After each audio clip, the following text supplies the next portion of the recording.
welcome to the Mandarin Majlis, where we bridge cultures and uncover the stories of inspiring individuals from the world of business, culture, and innovation. In this episode, we are diving into the world of entrepreneurship, resilience, and financial freedom, as many aspire to, but few achieve. Our guest today is a live proof that is possible. So we're going to find out what makes a successful young Chinese entrepreneur in Dubai become financial independence at a very young age. Boyuan, welcome to the Mandarin Majlis. Amazing. You're 25 years old. Yeah. But you are kind of like experienced at financial level. You know, many people saying that Chinese people are rich, because they are smart and hardworking. Do you think these two traits actually can, describe your success, or you already have business DNAs come natural from where you come from? I don't think it came naturally because I'm basically the first person to do business in my family because I primarily come from a family of like Chinese medicine. So they're not entrepreneurial at all. They're just like working in hospitals and stuff. How long have you been living in Dubai? Year and a half. Year and a half. Yeah. I need to make more Chinese friends in China because I feel very disconnected from like young Why? Chinese. You're Chinese. I know, but like culturally, I'm more British, Tell me more about yourself. Yes, parents and I, we immigrated from China, Zhengzhou to be specific, to London when I was 6, 7 years old. And I spent like the last whatever many years, like 17 years or something in the UK. So that's why I sound British, I behave in a pretty white way. You're the 香蕉人. From Yeah, outside, basically, yeah. you're But yellow, you're like- Chinese, but from within, you're already westernized. Yeah, but like values-wise, I feel pretty Chinese in terms of I'm still a pretty traditional person. You know what I mean? But I feel disconnected from young people in China in the sense that because I don't really interact with many Chinese people who are from China, people who grew up in London like me. Yeah. They're more like me, but they're not actually Chinese. You know what I mean? But as you said, you still have the tradition, the value, but most of the time you are grew up in UK and your business more interact with Westerners. How can you to remain those of the Chinese rules or value from within with not be influenced? Immigrating to another country, especially when you are not when you don't really have money, it's a very difficult process, So, yeah, and I grew up, I didn't speak the language or anything, so I had to really build everything from scratch.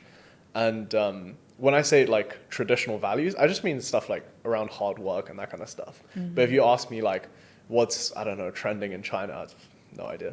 How was your childhood in the UK?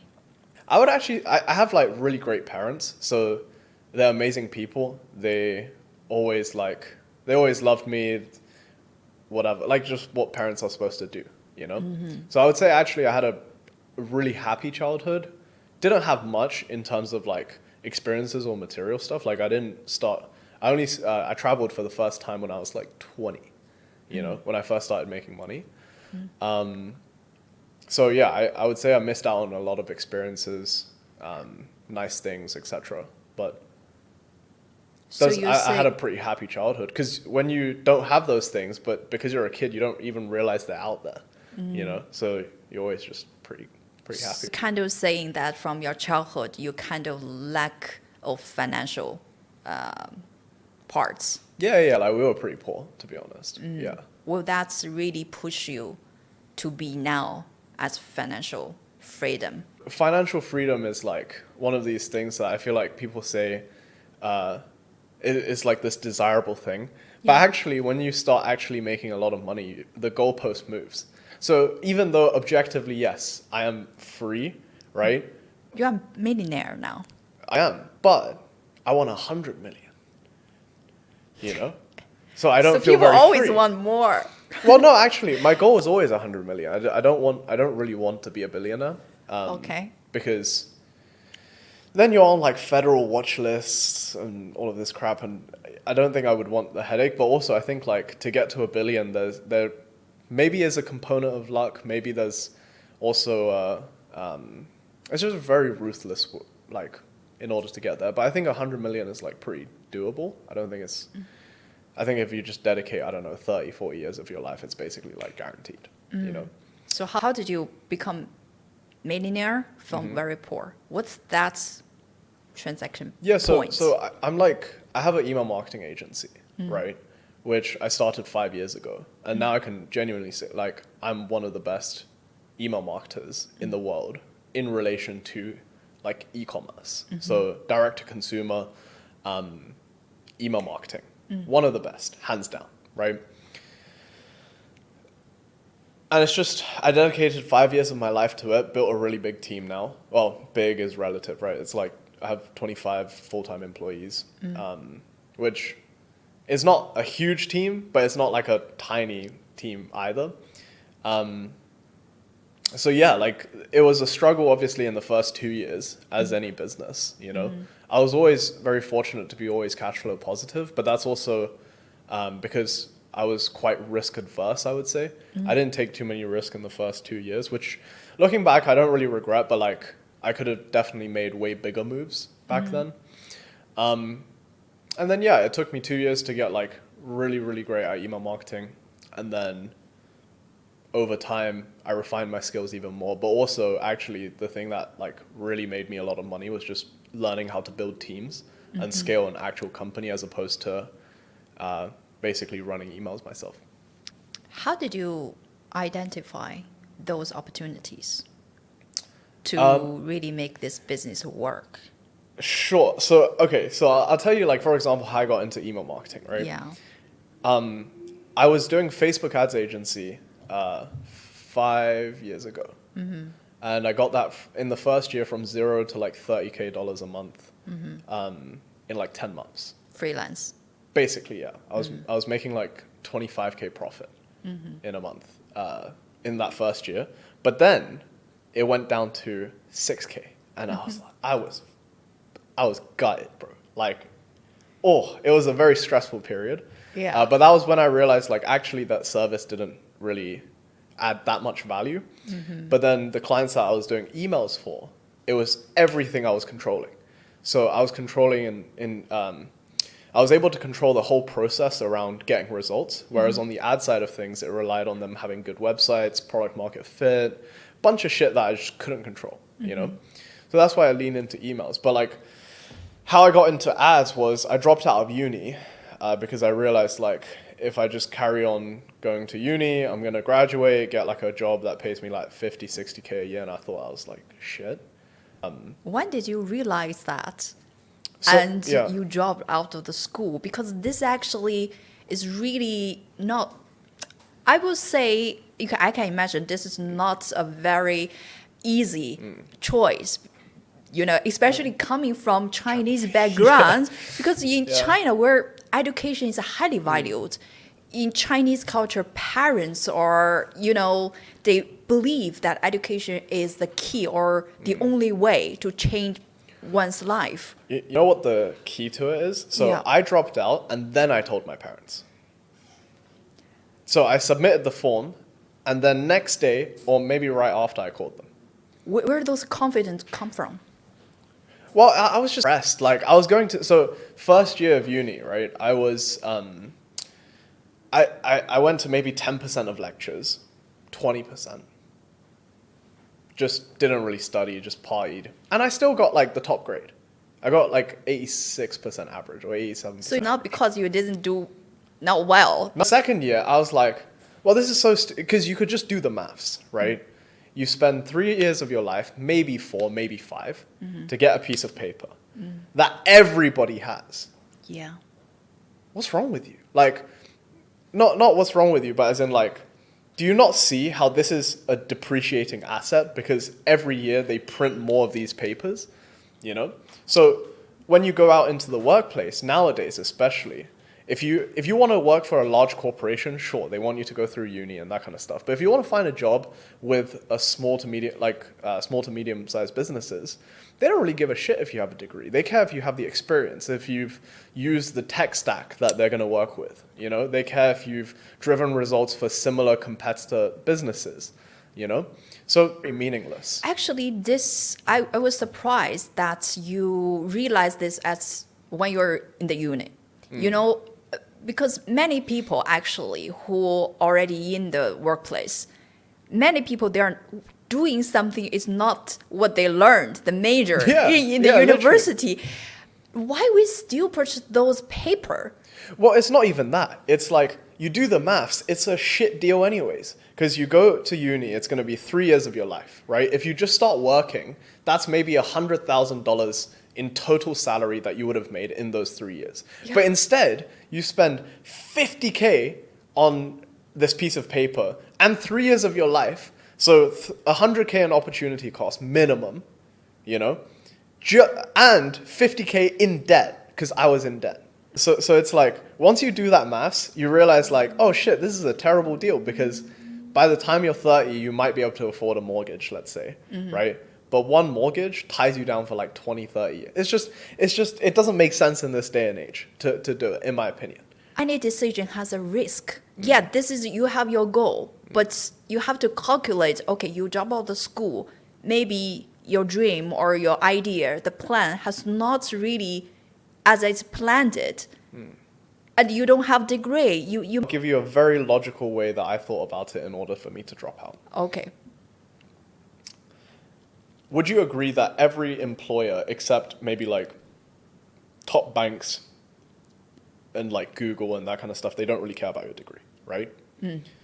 Okay. So if we establish they care about experience more, in those 3 years, I knew that in my head, I was like, okay, in those 3 years, obviously, I'm not just going to be a bum and go party and do like nothing with my life. What I'm going to do is I'm going to work hard every day at something, at anything. It doesn't matter. And in those 3 years, I would have worked harder and, more importantly, gotten actual skills and experience. What those actual skills? It doesn't matter. I could literally go and like become the best cleaner in London. You know, it doesn't matter. And then go to a cleaning company and be like, I can create SOPs for you that like mean that you have the best corporate company cleaning service. And they're done. And I could be CEO of that, or I can learn lead generation and just generate leads for whatever company I want, right? So I knew that if you give me 3 years, I will acquire skills that will make me more than a graduate salary. Because a graduate salary is so easy to beat. You know, it's like 50K a year, right? If you're lucky in the UK. Yeah, the things I want to point out.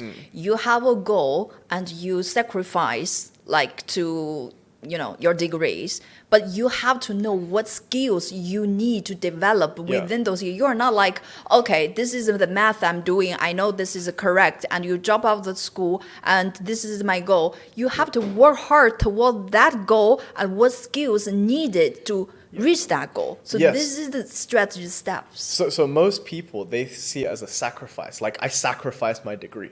Yeah. But the outcome was a 50K a year job, right? So I didn't sacrifice anything because either ways, my worst case is I get that 50K a year job. You see? So either ways, I get that. Different mindset.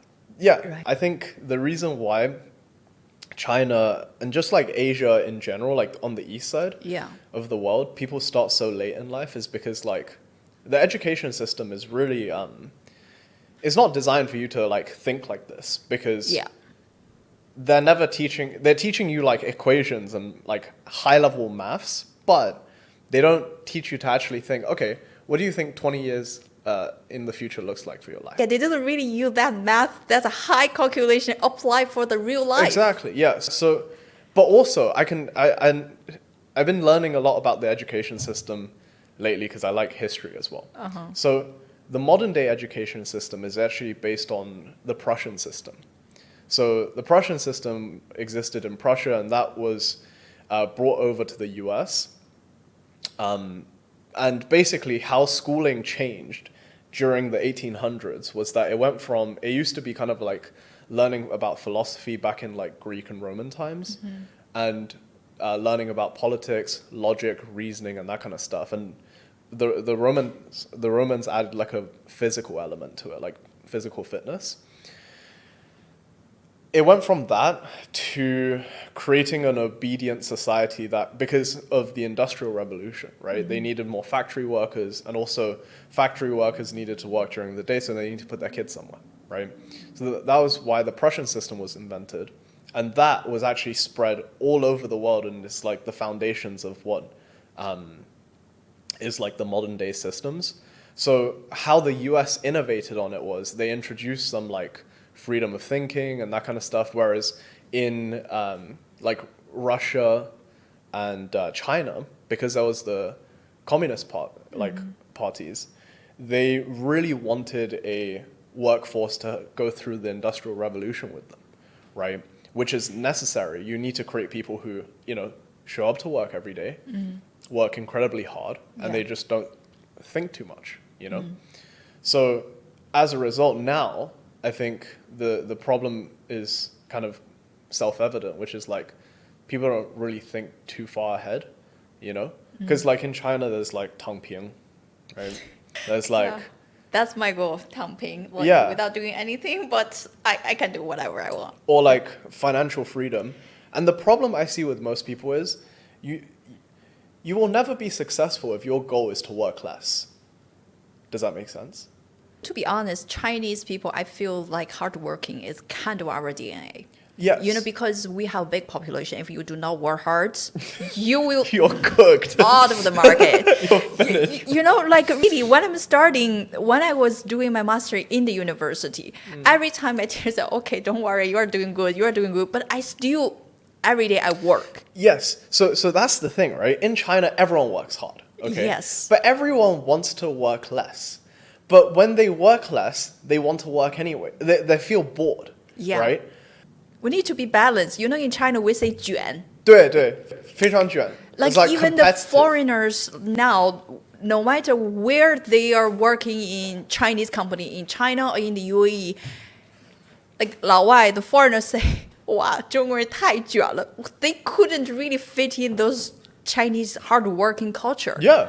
You know, so this is one thing. But another thing is, I think Chinese people somehow, they really need to shift this mindset like you, the young generation, because hardworking is one way, but becoming financial independent, sometimes it doesn't require hardworking. You have to work smart. My take on this is, right, most people say they want to work smart. What they really mean is they want to be lazy and avoid the hard work and only do the smart work. But without doing the hard work, you don't know what smart work looks like. That's the problem. Because you don't know how to actually leverage the... Like, for example, right, I have a lot of insight in terms of, like, building teams, whatever, right? A lot of insight into email marketing because I'm, like, really good. How did you know you are really good at? I've generated my clients over $100 million. I mean, which start, you notice you have this talent. So when I dropped out of uni, right, I had no money. Yeah. As you can imagine. So I was like looking at, you know, what businesses I could start. And I just did again, it's just logic, right? It's just, what do I have right now? I have no skills. Don't have that. No money. Fuck, like, poor as shit, you know? Oh, I have time. Got time. Okay. Okay. So the agency business model made sense to me because I'm like, I got time, right? I can sell my time. Okay. Because what is agency? It's in the very beginning, you're basically freelancing, right? And what is freelancing? You're basically selling your own time, providing a service, right? Yeah. And depending on the service, you're paid different amounts. If you're cleaning, it's this level. If you're doing, you know, cold calling, it might be this level. If you're doing, you know, email marketing, it might be this level, right? So whatever you sell your time for, there's an hourly rate attached to it, right? But unlike a job, you can have multiple clients. So you can have one client paying you 3K, another client paying you 4, another client paying you 2, another paying you like 1.5. And before you know it, you have like 5 part-time jobs. So which means you have to to multiply those like incomes. You are not Yeah. only focused one. Exactly, because what happens if your boss at your company is sacked? It's like, because they're like, I want you to focus on building my company. That time you said you only have time. Yeah. I think this is when people really, at the very beginning, when people saying when you are poor, the only thing you have is time. Yeah. But when you are become like financial, like rich, like you really value time Yeah. because the time is very, Exactly. precious. But why? It's because you put in the hard work, and now you can't work any harder, so you have to work smarter. Yeah. Right? Yeah. But most people want to skip that hard work part. It's like, you can't do it. Past 5 years, you did your hard work, but this Yeah. is your fortune, your luck that Yeah. you are in the right position, doing the hard work. Many people may be in the different the field, or they do job not they like, or they are not talented for. They're still doing something, not matching, aligning themselves. So this is like another story, because even though you put the hard work, you still cannot get the result you want. So which means, that's why I want to find out, like, really you find that's the area, the field you really can do the hard work to become the expert. That's really a fortune thing, And why you're shifting to Dubai? How's life in Dubai? Life is great here. I'm not gonna lie. Like, so when I first moved here, I was like, oh, I'm gonna stay here for 3 to 5 years, right? But now, I'm like, The rest of my life. no. Let's not go that far. But like, for example, I think I always have like a home in Dubai. What benefits you? What you have seen? I think there's a lot of freedom here in terms of like, you can say what you want. Yeah, People are very open-minded. because they're very tolerant. Networking is very easy because everyone feels safe. In London, if like a random guy approaches my circle of friends on the street, we're like, oh, is he gonna line up to rob us? Like, there's a physical element of a threat, Yeah, So I this is see. why people are more cautious. But here it's like, okay, worst case, he tries to scam me. Hi, how you doing? Like, it is what it is. So Yeah. at least I'm not gonna get like my hand chopped off, Yeah. So I think that's a big part. But then also, right now, if you really think about it, where else in the world is there nicer to live?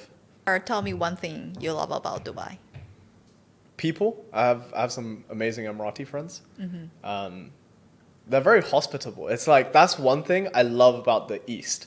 Because with when I said about like traditional values, for example, in terms Yeah. of like when I'm with my friends, I try to pay the bill. Yeah.